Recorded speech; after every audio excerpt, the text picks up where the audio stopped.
Promesse biblique du jour. L'homme est un éternel apprenant. Une citation de Paulo Coelho. La vie, c'est le train, ce n'est pas la gare. Nos erreurs nous font grandir. Si l'erreur est définie comme un état d'esprit qui tient pour vrai ce qui est faux, et réciproquement, elle est aussi une fausse opinion ou une fausse doctrine. L'homme imparfait y tombe toujours. Cependant, chaque expérience est la somme des erreurs rectifiées. Lisons dans Éphésiens chapitre 4 verset 13 où il est écrit « Jusqu'à ce que nous soyons tous parvenus à l'unité de la foi et à la connaissance du Fils de Dieu, à l'état d'homme fait, à la mesure de la stature de Christ. » Étant un apprenant éternel, l'homme doit être conscient que les erreurs feront partie de sa vie. Dans la foi, le ministère, les relations, le travail, les affaires, entre autres, on commet des erreurs. Certaines se paieront cash, d'autres te rattraperont plus tard, mais toutes te permettront de gagner une expérience très utile. Dans notre marche avec Dieu en Jésus-Christ, le croyant grandit avec les erreurs. Différence entre la valeur exacte et la valeur estimée ou calculée. Il t'arrive plusieurs fois de défendre l'indéfendable, de soutenir l'insoutenable et d'estimer qu'une chose est vraie alors qu'elle est fausse, jusqu'à ce que tu te rendes compte qu'il faut la corriger. En tant qu'apprenant, tu dois être très humble pour accepter tes erreurs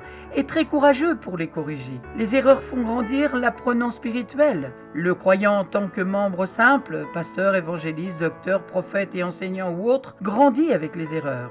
Il ne faut pas avoir peur des erreurs. Si tu veux grandir et faire avancer les choses dans lesquelles tu es impliqué, n'aie pas peur de faire des erreurs. La peur nous paralyse. Elle n'est pas l'absence du courage, mais la crainte d'avancer. Il faut avoir le courage de se rectifier, se corriger et refaire après l'erreur. L'erreur n'est pas un péché, mais se laisser paralyser par elle l'est. Le diable utilise la peur de l'erreur pour manipuler les croyants. Satan est un ennemi dépouillé. N'ayez pas peur de lui. Maintenant, le seul ennemi de l'Église chrétienne est la peur. Il y a 365 fois écrit dans la Bible « N'aie pas peur ». Et il y a 365 jours dans l'année. Alors chaque matin, Dieu te dit de ne pas avoir peur. Beaucoup de gens sont réticents à entreprendre parce qu'ils ont peur de faire des erreurs. Mais ceux-là qui en commettent apprennent de leurs erreurs, se développent et finissent par offrir au monde le meilleur. Lisons Proverbes chapitre 24 verset 16 où il est écrit « Car 7 fois le juste tombe et il se relève, mais les méchants, ceux qui ne veulent pas apprendre, se corriger, se rectifier, se relancer, sont précipités dans le malheur. »